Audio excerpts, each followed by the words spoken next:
Hello everyone, কেমন আছো সবাই? আশা করছি সবাই ভালো আছো, সুস্থ আছো, পজিটিভ আছো। পজিটিভ থাকো অ্যান্ড পজিটিভ রাখো। কী নিয়ে ভিডিও করতে কয়েকটা কথা মনে হলো যে এই পয়েন্টগুলো তুলে দুটো ভিডিও করি। কারণ বেশি লম্বা ভিডিও তো বিশেষ করে আমার ভিডিও লম্বা ভিডিও দেখার মতন মন বা মানসিকতা কারণ নেই। কারণ লোকে ওই পচা জিনিসে পা কাটতে বেশি পছন্দ করে বা পচা জিনিস ঘাঁটতে বেশি পছন্দ করে। তাই ভালো জিনিস দেখার প্রবণতা মানুষের একটু কমই আছে। হ্যাঁ, তো আমি প্রচুর এগুলো নিয়ে এখন ঘাটাঘাটি করছি। কী নিয়ে ঘাটাঘাটি করছি? না, নোংরা জিনিস নিয়ে নয়। আমি যেগুলোর উপর ভিডিও করি এখন সেইগুলো নিয়ে সারাদিন সেইগুলোর ওপরেই ঘাটাঘাটি করি। তো সেইগুলোই তোমাদের সামনে কিছু আমার মতন করে বলার চেষ্টা করি। অত বড় ধৃষ্টতা আমার নেই যে আমি সেইগুলো তোমাদেরকে দিয়ে করাতেই পারবো। আমি নিজে সেই জিনিসটা করি এবং সেটাই তোমাদেরকে বলার চেষ্টা করি বা বোঝাবার চেষ্টা করি। আমি এখনও অত বড় মানুষ হয়ে উঠতে পারিনি, চেষ্টা করছি আস্তে আস্তে আস্তে আস্তে যাতে মানুষকে বোঝাতে পারি বা মানুষ বোঝে বা আমিও এই জিনিসগুলোকে আরও বেশি বেশি করে জ্ঞান নিতে পারি। তো কারণ এই নোংরা জিনিস দেখতেই পাচ্ছ ইউটিউবে, তো এইগুলো নিয়ে ঘাঁটতে ভালো লাগে না। তাও মাঝের মধ্যে একটা দুটো, যেমন কালকের একটু বলেছি। তো অবশ্যই আমি আমার ভদ্রতা সভ্যতা সব কিছু বজায় রেখেই বলেছি। তো সেইরকমই যার ফলে ফল হচ্ছে ভিউজ হচ্ছে জিরো। আর ওই জন্য ছোটো করে ভিডিওটা করবো, বেশি বড় গেজাবো না, বেশি ভাঁট বকবো না। যেটুকু আমার মনে হচ্ছে যে এইগুলো একজন মানুষ হয়ে মানুষ করতে পারে, তো সেইগুলোই তোমাদের সাথে বলবো। সেটা হচ্ছে আজকের ডেটে মানুষের এই জিনিসগুলো দিন দিন কমে আসছে। মানুষ পয়সার জন্য নেকড়ে বাঘের মতন একে ওকে ছিঁড়ে খাচ্ছে। রক্ষে করো ভগবান, যেন সেই দিন আমাকে সেই অবস্থাতে কোনো দিন যেন আমাকে না পাঠায় যে আমি পয়সার জন্য একে অপরকে ছিঁড়ে খাওয়ার মতন দিন যেন আমার না আসে। ঠিক আছে? তো সেটা কি, দু চারটে কথা, বেশি কথা না। সেটা হচ্ছে বুক পকেটে টাকা থাক চে না থাক, ছেলেরা যে বুক পকেটে টাকা রাখে, সেই বুক পকেটে টাকা থাক চে না থাক, বুক ভরা আত্মসম্মান রাখাটা খুব জরুরি। খুব বেসিক কয়েকটা পয়েন্ট আমি তুলব, যেটা আমাদের জীবন চলার পথে লাগে। আর আমি সেই সমস্ত পয়েন্টই বলি যেগুলো জীবন চলার পথে আমাদের প্রয়োজন হয়। ঠিক আছে? তো বুক পকেটে টাকা থাক চে না থাক, মানে বুক ভরা আত্মসম্মান রাখাটা খুব দরকার। আহ, তেমনি হচ্ছে বুদ্ধি থাক চে না থাক, সবার যে বুদ্ধি থাকে এমনটা নয়। বুদ্ধি থাক চে না থাক, বাট আবেগ থাকাটা খুব দরকার, বিবেক থাকাটা খুব দরকার। এইগুলো দিয়েই তো তুমি একজন মানুষকে বিচার করতে পারবে, তাই না? তাই বুদ্ধি দিয়ে সবসময় তো হয় না, বিবেক তো অনেকটা আমাদের ওই বুদ্ধির কাজ করে। বিবেক দিয়ে বুদ্ধি দিয়ে প্ল্যান করে কাজ করা, কিন্তু আবেগ হচ্ছে ইমোশন। তো সেই আবেগটা আমাদের থাকা দরকার। বুদ্ধি তো আজকের ডেটে বুদ্ধিটাও লাগে, তাও এটা আমরা কথা কথায় বলতে পারি যে বুদ্ধি থাকছে না থাক, আবেগ থাকাটা খুবই দরকার। আবার আরও একটা কথা, যেটা আমি বললাম যে বুদ্ধির সঙ্গে আবেগ এবং বিবেক দুটোই থাকা দরকার, দুটোই। তো আরেকটা হচ্ছে যে আরেকটা পয়েন্ট, সেটা হচ্ছে যে জ্ঞানী না হও। প্রত্যেকেই যে জ্ঞান থাকবে বা জ্ঞান অর্জন করবে এমনটা সবার মাথা নয়। ঠিক আছে? তো জ্ঞানী নাও হও, বাট দানই হওয়াটা খুব দরকার। তুমি যে তোমাকে যে লাখ লাখ টাকা দান করতে হবে এমনটা কিন্তু নয়।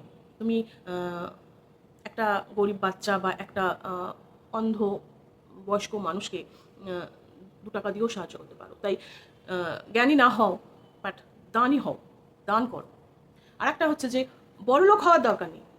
বড়লোক তো তুমি ইনকাম করবে, খেটে টাকা রোজগার করবে, বড়লোক হয়ে যাবে। বাট বড়লোক হতে হবে এমনটাও কোথাও লেখা নেই। বাট বাট মনটাকে বড় করতে হবে, বড় মনের মানুষ হতে হবে। তাই বড় লোক না হও, বাট বড় মনের মানুষ হও, যেটা সব থেকে দরকার। তোমার মন যত বড় হবে, তোমার মনে মানুষের বাসস্থান তত হবে, মানুষের জন্য দয়া মায়া থাকবে, আবেগ থাকবে, বিবেক থাকবে, সব কিছু থাকবে যদি তুমি মনটাকে বড় করতে পারো। এই নয় যে না, আমার এই আছে, আমি সেই আছে, আমি সোনার থালায় ভাত খাই বলে আমি কলা পাতায় ভাত খেতে পারবো না। হ্যাঁ, এমনটা নয়, তাই না? যে সোনার থালায় ভাত খেতে পারে সে কলা পাতাতেও ভাত খেতে পারবে।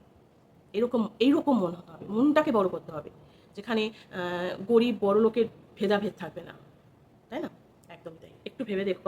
আর একটা যেটা লাস্ট পয়েন্ট, সেটা হচ্ছে আজকের ডেটে যেটা নেই মানুষের, সেটা হচ্ছে কোথাও গিয়ে আমরা মানুষ হয়ে আমাদের মানবিকতাটাকে হারিয়ে ফেলেছি, তাই না? আমাদের যে মানবিকতা, যে শরীরের মধ্যে আমরা যে বলি যে আমরা মানুষ হয়ে বোধহয় এই কাজটা করতে পারি না, কাউকে আঘাত দিয়ে কথা বলতে পারি না, কাউকে ছোট বড় কথা বলতে পারি না। আমাদের সবসময় মাথায় রাখতে হবে যে আমার কথার দ্বারা যাতে কেউ কষ্ট না পায়, এটাই হচ্ছে আমাদের মধ্যে মানবিকতা। যে এবং তোমার মধ্যে সেই গিল্ট ফিলটা হবে যে আমি কি এইটা বলে তাকে কষ্ট দিলাম, এটা বোধহয় আমার বলা হলো না, বা কেউ কষ্ট পাচ্ছে, তার কষ্টে আমি কষ্ট পাচ্ছি, এই ছোটো ছোটো জিনিসগুলো। তাই মানুষ হয়ে মানবিকতাটা আজকের ডেটে মানুষের আর নেই, তাই এইটা রাখতে হবে। এইটা হারালে চলবে না, যেটা আজকের ডেটে মানুষ প্রায় হারিয়ে ফেলেছে।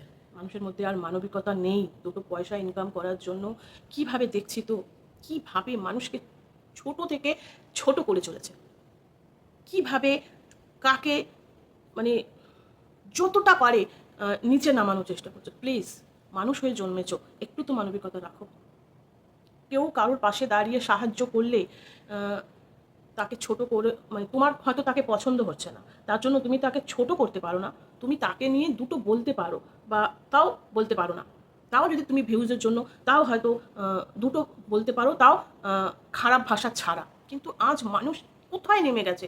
একজন অসহায় মায়ের পাশে কেউ যদি এসে দাঁড়ায়, তাকে তার সাথে নানান নোংরা ভাষায় আক্রমণ করছে। এটা কোথাকার মানবিকতা?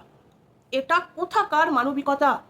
একটা মায়ের পাশে, একটা মার কাছে একটা বাচ্চাকে যেতে দেওয়া হচ্ছে না, ঠিক আছে? এবং সেই মা একজন মানুষের সাহায্য নিয়েছে, সে যে কোনো মানুষ হতে পারে, আর যে মানুষটি সাহায্য করছে এটা তার বড় মনের পরিচয়। এইটাই মাত্র বললাম যে মা বড় লোক হওয়ার দরকার নেই, বড় মনের মানুষ হতে হবে। মা কি করেছে না করেছে তার বিচার তো পরে হবে, বাট সেই মাটি যখন তার কাছে গেছে এবং সে তার বড় মনের পরিচয় দিয়ে তাকে সাহায্য করেছে, সে কিন্তু ভিউজ ইনকামের জন্য এখানে কিছু বলেনি, কিন্তু তাকে, সেই মানুষটিকে ছোট করার জন্য কিছু নোংরা মানুষ তার চরিত্র নিয়ে তাকে নানান নোংরা ভাষায় আক্রমণ করছে। এটাই কি মানুষের মানবিকতা? কেন দুটো ভালোভাবে বলা যাচ্ছে না? তোমার তাকে পছন্দ নাই হতে পারে, যে তুমি বলতেই পারো যে কেন আপনি দাঁড়িয়েছেন, সেটা আলাদা কথা, কিন্তু তাকে, তার ফ্যামিলির মানুষজনকে, তার প্রফেশনকে, তার সব কিছুকে নিয়ে, তার চরিত্রের সাথে সেই মা, অসহায় মাটিকে নানাভাবে কালিমালিপ্ত করছে।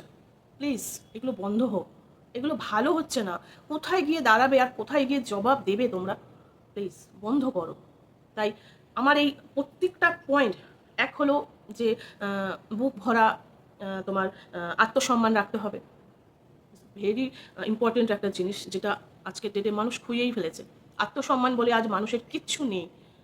আত্মসম্মান কি দিয়ে ধুয়ে জল খাবে বলে এরকম মানুষের একটা অ্যাটিটিউড এসে গেছে, যে আত্মসম্মান ধুয়ে কি জল খাবে। বাট আমার মতন কিছু মানুষ আছে যাদের কাছে আত্মসম্মানটা ভীষণ ইম্পর্টেন্ট।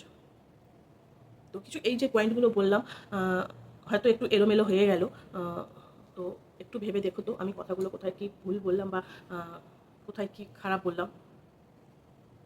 না, ওই যে বলছি না, মানুষ ভালো জিনিস পছন্দ করে না, মানুষ নোংরা পছন্দ করে, নোংরা ঘাঁটতে পছন্দ করে।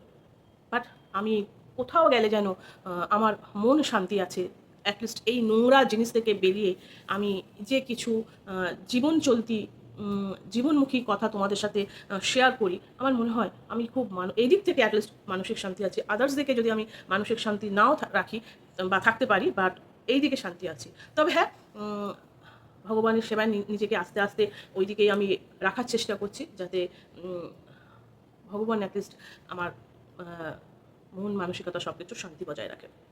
চলো বেশি আর বকবো না, তাও ছোট করতে করতে সেই বড় হয়ে গেল। চলো সবাই ভালো থেকো, সুস্থ থেকো।